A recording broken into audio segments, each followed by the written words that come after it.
ফেলবেন।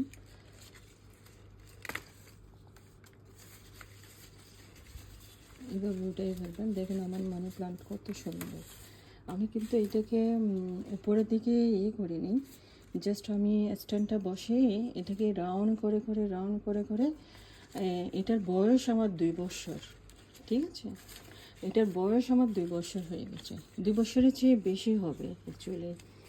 দেখুন আমার যে রাউন্ড করে যে আমি নিচের থেকে যে ওদেরকে বড় করেছি, এরা নিচে যে শিকড় ওয়েরগুলো ছিল, লতাগুলো ছিল, সেখান থেকে মাটির সাথে লাগিয়ে সেখান থেকে কিন্তু আবার নতুন করে গাছ উঠতেছে।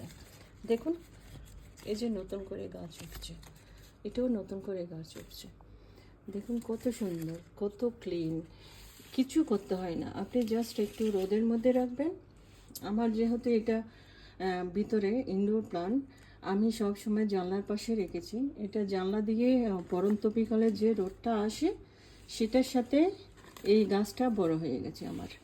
আমাকে কোনো কিচ্ছু করতে হয় না, শুধু সপ্তাহে আমি 2 বার করে একটু করে পানি দিয়েছি, দ্যাটস ইট। এটাও কিন্তু নতুন গাছ। আমার এখানে দুটো শুধু আগা ছিল, এরকম দুটো আমি বসিয়েছিলাম, দ্যাটস ইট। এখান থেকে দেখুন আমার মানি প্লান্টটা কত বড় হয়ে গেছে। তার বয়স এখন 2 বছরের উপর। আমাকে কিচ্ছু করতে হয় না, পরিষ্কার করতে হয় না, শুধু একটু পানির ছিটে দিয়ে আমি গাছটাকে বড় করেছি।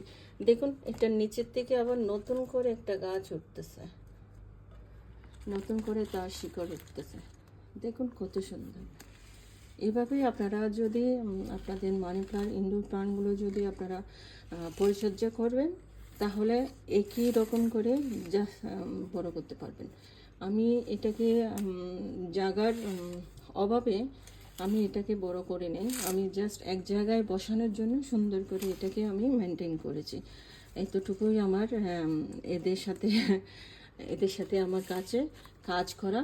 এবং দেখুন এই কয়েকদিন ধরে যেহেতু ঠান্ডার প্রভাবটা ছিল, এই জন্য আর এটাতে তেমন পাতা আসে না। এখান থেকে কিন্তু কয়েকদিন পরে এখান থেকে আগা বেরোচ্ছে, দেখেন এখান থেকে কিন্তু পাতা বের হয়ে যাবে, আবার পাতা বের হয়ে যাবে।